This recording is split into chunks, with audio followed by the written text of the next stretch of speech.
Welcome to the Political Science lecture series.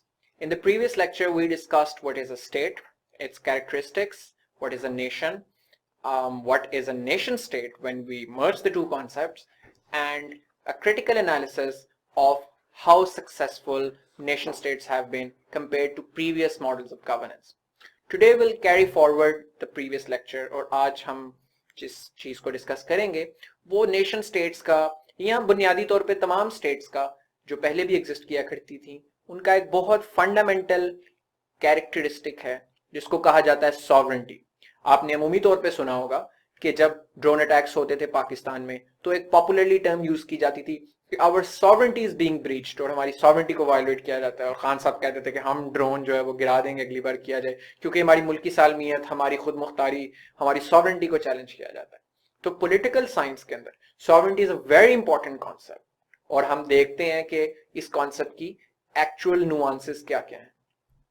So theoretically sovereignty means supreme, paramount, ये उसकी literal meaning जो कि एक लैटिन फ्रेज से निकला है वो सुप्रेनस, which means the absolute, something that is absolute।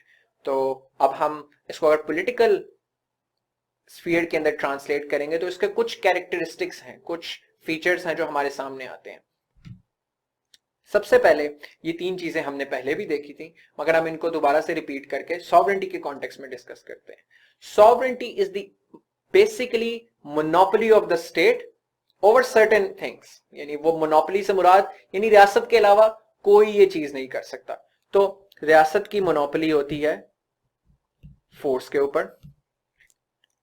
तो हमारे सामने आपकी स्टेट रेगुलेट करती है तमाम की तमाम फोर्सेस को। तो आपकी पुलिस, आपकी military and in the hypothetical world of course the justice league is regulated by the state। तो आपकी रियासत इनको कंट्रोल करती है और रियासत के अलावा अगर कोई और हथियार उठा के ये करने की कोशिश किया करेगा तो उसे कहा जाएगा कि ये बागी है। इसीलिए जब तहरीक तालिबान पाकिस्तान टीटीपी ने जब हथियार उठा के अपनी विल को इन्फोर्स करने की कोशिश की थ्रू फोर्स, जो कि सॉवरेंटी के प्रिंसिपल में सिर्फ रियासत को हक है, तो हम क्या कहा करते थे, आप टीवी चैनल्स पे देखते हैं अक्सर कहा जाता था that they are becoming a state within a state.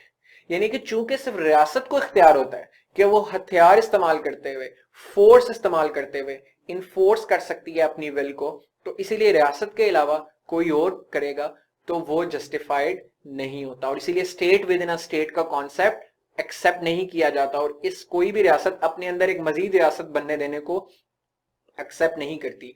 इसीलिए जब रियासत फोर्स के ऊपर से मोनोपोली लूज कर देती है तो इसीलिए हम कहते हैं कि ये फेल्ड स्टेट है। सीरिया के मुतालिक कहा जाता था कि it's a failed state, Afghanistan के मुतालिक अ फेल्ड स्टेट। क्यों? क्योंकि there the monopoly over violence, the monopoly over the use of force is no longer there, that monopoly has been broken. यानी सीरिया के अंदर बहुत सारे लोग फोर्स यूज करने के काबिल हैं, which means that state has effectively failed। यानी ये इतना इंपॉर्टेंट कैरेक्टरिस्टिक है सॉवरेंटी का and by extension that of your state। The second is कि स्टेट आपकी फिस्कल मनी को रेगुलेट करती है, फिस्कल पॉलिसी को रेगुलेट करती है। यानी कि आपकी जो how much paper money to print, how much credit to take, how much debt to take, currency को इन्फ्लेट करना है या अप्रिशिएट करना है या डिप्रिशिएट करना है, यानी रियासत ही ये करती है। इसीलिए आप जो भी आपकी रकम होती है, जो पेपर मनी होता है, उसके ऊपर स्टेट बैंक की मोहर लगी होती है, स्टेट बैंक ऑथराइज्ड होता है। अगर आप अपने घर में से उसका सिमिलर एक कॉपी निकाल के जाके दुकान पे देंगे तो और ऑब्वियसली उसको क्या कंसिडर किया जाएगा, एक जाली नोट कंसिडर किया जाएगा और आप पे फाइन किया जाएगा और आपको जेल में डाला जाएगा। वो इसी वजह से क्योंकि मनी और उसके ऊपर रेगुलेशन जितनी है, fiscal regulation, that is the absolute prerogative of the state and no other individual or a group of individuals can do that। तीसरी चीज मोनोपोली ओवर लॉ मेकिंग।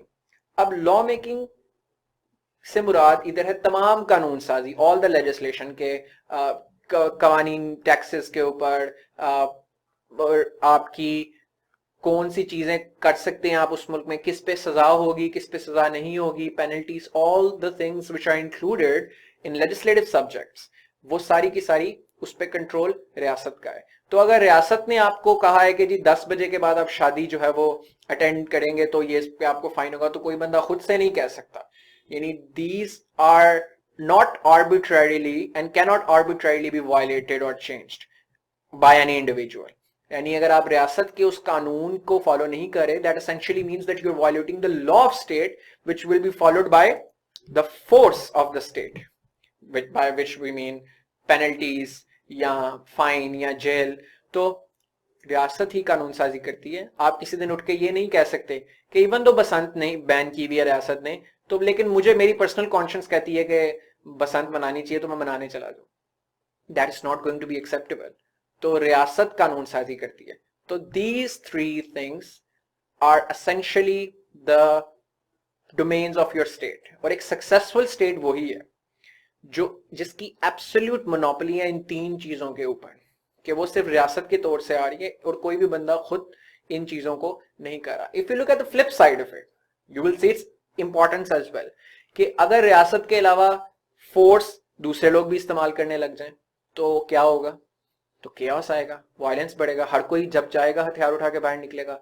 اور دنیا بھر میں جو ویک سٹیٹس ہیں انکلوڈنگ آور سٹیٹ کے جہاں پہ خودکش حملے یا دوسرے مسئلے وائلنس وغیرہ ہوتا ہے, ان کی سٹرگل اس چیز میں ہے کہ وہ کوشش کریں کہ اسٹیٹ جتنی پاور مونوپلائز کر سکے in terms of force and violence, کہ اور لوگ نہ یوز کر سکیں Axis, they should not have ideally access to force. اسی طرح ریاست کنٹرول کرتی ہے آپ کی پیپر منی کو, فسکل پالیسی کو اور آپ کی لاز کو. There are two dimensions of sovereignty which are two different ways of saying the same thing. کہ چونکہ ہم نے دیکھا کہ sovereignty کا مطلب ہے کہ the state should have absolute control over the affairs of that country. That means two things. First is the internal sovereignty. یعنی کہ جو ریاست ہے اس کو اندر سے within that particular territory بھی کوئی انڈیویجول یا گروپ آف انڈیویجولز چیلنج نہیں کر سکتا اس کو. یعنی کہ اگر ریاست نے کوئی قوانین پاس کیے ہیں تو کوئی انڈیویجول بائی فورس اس کو چینج نہیں کر سکتا انڈیویجولی, یا کوئرس نہیں کر سکتا. اگر کوئی انڈیویجول پارلیمنٹ نے کوئی لا پاس کیا ہے تو وہ ہتھیار اٹھا کے پارلیمنٹ کے باہر چلا جائے اور یہ کہے کہ بھئی آپ یہ قانون بدلیں, میں فورس کر رہا ہوں آپ کو, ادروائز میں کچھ کر دوں گا, میں نقصان پہنچاؤں گا, تو وہ بندہ غدار کنسیڈر ہوگا, وہ کنسیڈر ہوگا دشمن کنسیڈر ہوگا ملک کا, ٹریچرس کنسیڈر ہوگا. تو اسی لیے internal sovereignty demands that state has absolute control over the defined territory that it controls. External sovereignty is the second aspect, which means that کوئی international power بھی یا کوئی externally بھی ریاست کو کے لیے قوانین نہیں اس طریقے سے بنا سکتی جب تک ریاست کی اپنی مرضی نہیں ہوگی. یعنی کہ آپ کی ریاست کی تو پھر حیثیت ختم ہو جاتی ہے نا اگر آپ نے صرف سب کچھ باہر والوں کی مرضی سے کرنا ہے. تو سوورنٹی کا پرنسپل یہ ڈیٹرمن کرتا ہے کہ آپ کی ریاست کے پاس وداؤٹ اینی ایکسٹرنل انٹرفیرنس اسی ریاست کے رولز اور لاز اپلائی ہوں. ہم اب سوورنٹی کے کانسیپٹ کی امپورٹنس اور فلوسافیکل جسٹیفیکیشن کی طرف بڑھے ہیں. فلوسافیکل جسٹیفیکیشن بہت سارے فلاسفرز نے دی تھی, آسٹن کی تھیریز بھی اس کے اندر بہت امپورٹنٹ ہیں, لیکن تھامس ہابس کا لیوائتھن کا کانسیپٹ جو کہ ہم جب فلاسفرز کریں گے اپنے پارٹ اے کے اندر ڈسکس تو ہم زیادہ ڈیٹیل میں دیکھیں گے, but you should have a brief idea about what it is because it's very relevant to the concept of sovereignty. Hobbes آپ کو ایک فلوسافیکل ایکسپیریمنٹ کرنے کو کہتا ہے, اور پروبیبلی یہ دنیا میں ہوا بھی ہو اس طریقے سے, but we don't know because we didn't have history being written from the very onset of human beings on this earth. But he said, imagine a time when there was no government. جب کوئی central authority exist نہیں کرتی تھی, کوئی بھی ایک, جیسے ہم نے جب لاسٹ لیکچر میں ٹرائبل سوسائٹیز کی بات کی تھی تو اس کے اندر ہم نے دیکھا تھا کہ کوئی بڑی سینٹرل آرگنائزیشن یا سینٹرل اسٹیٹ ایگزسٹ نہیں کرتی تھی. اسے وہ کہتا ہے اسٹیٹ آف نیچر. یعنی کہ اسٹیٹ آف نیچر جب کوئی گورنمنٹ نہیں ہے تو وہ کہتا ہے یعنی ایک انارکی کا ماڈل ہے. According to Hobbes, this was a very bad time to live in because it was nasty, it was brutish, it was short. Why? Because چونکہ کوئی, آپ امیجن کریں اگر آج پولیس ہٹ جائے, پولیس ختم ہو جائے, ملٹریز ختم ہو جائیں, لا میکنگ انسٹیٹیوشن ختم ہو جائے, تو کیا سوسائٹی میں امن آئے گا کہ وائلنس آئے گا؟ violence आएगा, because you will be constantly feel threatened for your life, for your property, for your family. So he said it was war against all by all individuals. Every person was at war with every other person because state power is not there to defend you. अगर आज आपके साथ कोई ज्यादती करता है तो आप क्या करते हो, कोई खुदा नास्ता आपकी चोरी करता है या किसी का नाहक कत्ल किया जाता है तो आप रियासत का दरवाजा कोर्ट की शक्ल में खटखटाते हो, पुलिस उसे रोकने की कोशिश करती है, सो मेनी थिंग्स. लेकिन जब ये नहीं होगा तो ऑब्वियसली आप खुद इसके अंदर जाओगे. तो it will lead to a constant cycle of violence and counter violence, vendetta and counter vendetta, revenge and counter revenge, जिसकी वजह से वायलेंस चलता रहेगा सोसाइटी में. तो अकॉर्डिंग टू हॉब्स ये स्टेट ऑफ नेचर एक बहुत बड़े कॉन्फ्लिक्ट और वेंडेटा को जन्म देती थी. इसके बाद human consciousness as evolved, they realised that we need to end this violence and the only possible way of ending this violence is कि अगर हम इस सोसाइटी में से अपने अंदर से ही एक ऐसा स्ट्रक्चर बनाएं और अपने सारे के सारे राइट उस रियासत को दे दें, उस थर्ड पार्टी को दे दें. यानी हम में एक थर्ड पार्टी हम चुने जो फाइनल आर्बिटर होगी, जो फाइनल डिसीजन मेकर होगी, जो फाइनल जजमेंट्स करेगी और जिसके पास वायलेंस करने की अथॉरिटी होगी. अगर किसी के साथ ज्यादती होती है तो हम दूसरा बंदा खुद रिवेंज नहीं लेगा, बल्कि वो जो थर्ड पार्टी है वो उसके बिहाफ पे उसे जस्टिस फ्राहम करेगी वायलेंस करके या फोर्स यूज करके. इस थर्ड पार्टी को कहा गया स्टेट. ये थर्ड पार्टी आपकी रियासत है और वो तब एम्पायर्स की शक्ल में और लीडर्स की शक्ल में, किंग्स और क्वींस की शक्ल में एग्जिस्ट करती थी. तो वो एब्सोल्यूट अनकंडीशनल पावर आपके किंग्स और क्वींस को मिली, वो रियासत थे तब की. ओवर टाइम इवोल्यूशन के जरिए आपके सामने वो फिर डेमोक्रेसीज में आती गई. लेकिन कहने का मकसद, आपकी रियासत के पास एब्सोल्यूट मोनोपोली ओवर वायलेंस इस फिलोसॉफिकल जस्टिफिकेशन के जरिए फिलोसोफर्स ने जस्टिफाई किया. और ये प्रोसेस, जिस प्रोसेस के जरिए आपके लोगों ने बेसिकली आपस में एक मुआहदा किया, लाइक दे डिसाइडेड कि ये तो मामला चलता रहेगा, ये तो वायलेंस चलता रहेगा, अगर हम इसके लिए जरूरी है कि हम एक मुआहदा करें, म्यूचुअल एग्रीमेंट से पावर्स वेस्ट करें एक सेंट्रल बॉडी में, सेंट्रल ऑर्गेनाइजेशन में, जिसकी एब्सोल्यूट फाइनल कंट्रोल और से होगी तमाम मामलात के ऊपर, पॉलिटिकल मामलात के ऊपर. इस प्रोसेस को और इस मुआहदे को कहा जाता था सोशल कॉन्ट्रैक्ट, या कहा जाता है.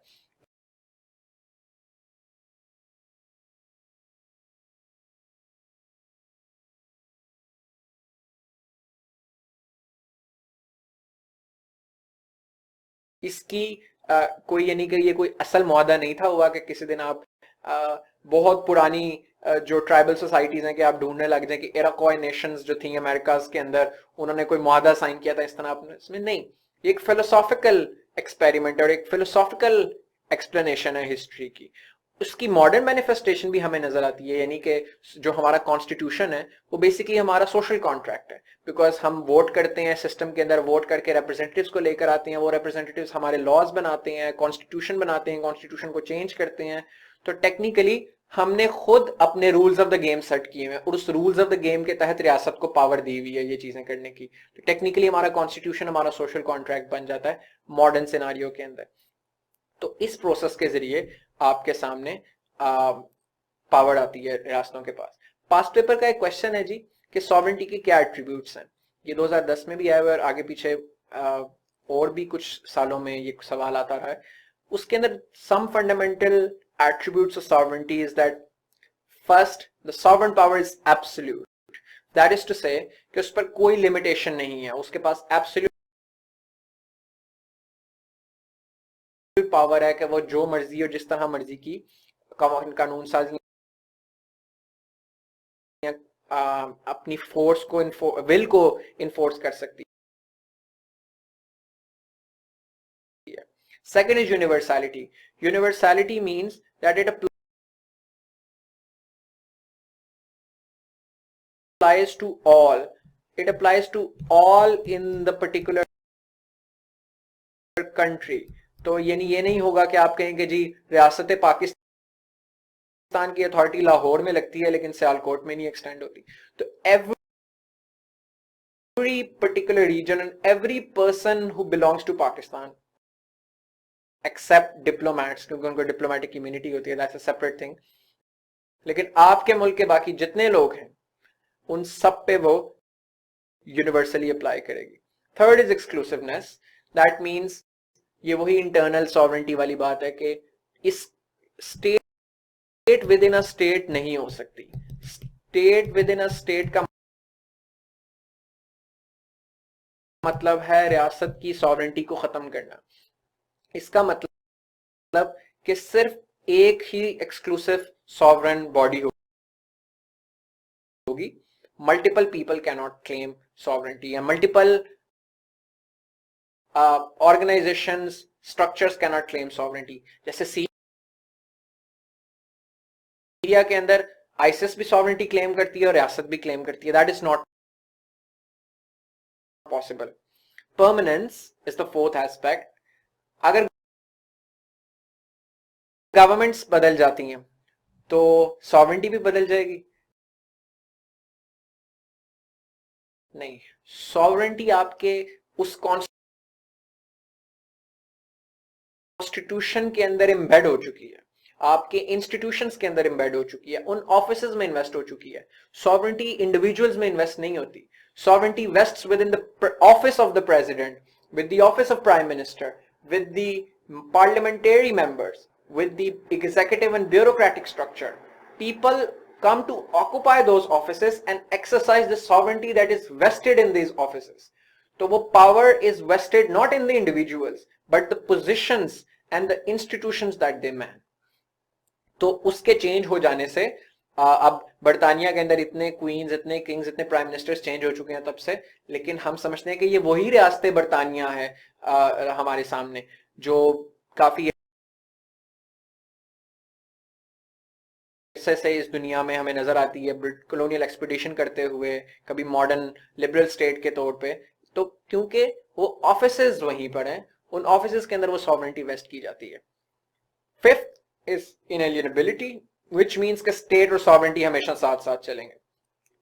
अगर किसी एक पर्टिकुलर रीजन से या पूरे रीजन से सॉवरेंटी छीन ली जाती है और कोई और सॉवरेंटी क्लेम कर लेता है तो स्टेट ही खत्म हो जाती है. जैसे ईस्ट और वेस्ट पाकिस्तान, जब 71 की वॉर के अंदर वेस्ट पाकिस्तान और ईस्ट पाकिस्तान का कॉन्फ्लिक्ट शुरू हुआ और ईस्ट पाकिस्तान के अंदर डिमांड्स या जो भी मसला चल रहा था उसके नतीजे में ईस्ट पाकिस्तान के लोगों ने रिवोल्ट कर दी और वॉर चली और वो सॉवरेंटी वहां पर पाकिस्तान की रियासत, वेस्ट पाकिस्तान की रियासत अपनी सॉवरेंटी एक्सटेंड कराने में या इन्फोर्स कराने में नाकाम हो गई तो वो फिर एक इंडिपेंडेंट स्टेट बन गई. तो इसीलिए जब आपकी किसी जगह पे सॉवरेंटी खत्म हो जाती है तो फिर वो आपकी स्टेट भी नहीं रहती. तो state and sovereignty work hand in hand. There are different kinds of sovereignties. The first is the nominal sovereignty. ये आपकी वो सॉवरेंटी होती है जिसके अंदर कोई रियल पावर्स नहीं होती, सिर्फ नाम का होता है. यानी ये जैसे कि king and queen in British parliament, उसके पास अथॉरिटी रियल वर्ल्ड में कोई नहीं है, लेकिन तमाम कवानीन पे दस्तखत आपकी आज भी क्वीन ही करती है. प्रेसिडेंट ममनून हुसैन आपको कबोबेश नजर आते हैं और आप उनको मीम्स में इस्तेमाल करते हैं, लेकिन उनके साइन के बाद ही कोई भी कानून जो ना ऑफिशियली लॉ में पास होता है और वो उसके अलावा कुछ नहीं कर सकते. तो एक टाइटुलर पोजीशन है, एक नॉमिनल बराए नाम जो है वो हेड है, एक आपकी रियासत का हेड ऑफ द स्टेट है. ये अमूमी तौर पे आपके हेड ऑफ द स्टेट्स होते हैं. हेड ऑफ द स्टेट और हेड ऑफ द गवर्नमेंट में ऑन अ नोट डिफरेंस होता है. पाकिस्तान में head of the state president है और head of the government prime minister है. The second is the legal sovereign. Legal sovereign वो institution होता है, वो इदारा होता है जो एक्चुअली कवानीन और लॉज और फोर्स को इन्फोर्स करा रहा होता है अपनी. तो तमाम फंक्शनल डेमोक्रेसीज के अंदर पार्लियामेंट आपकी ये काम कर रही होती है तो उसे लीगल सॉवरेन कहेंगे. Saudi Arabia is not a functional democracy, we know that it's a monarchy. तो वहां पे लीगल सॉवरेन कौन होगा? वहां पे आपका किंग, क्योंकि किंग की मर्जी से सारे फैसले होते हैं. एक्चुअल में किंग इन्फोर्स कराता है सारी चीजें, लॉज होती हैं, तो वो लीगल सॉवरेन हुआ. पॉलिटिकल सॉवरेन वो सॉवरेन होता है जिसकी विशेस को हमेशा लीगल सॉवरेन कंफर्म करता है. Legal sovereign bows to political sovereign, it is often said.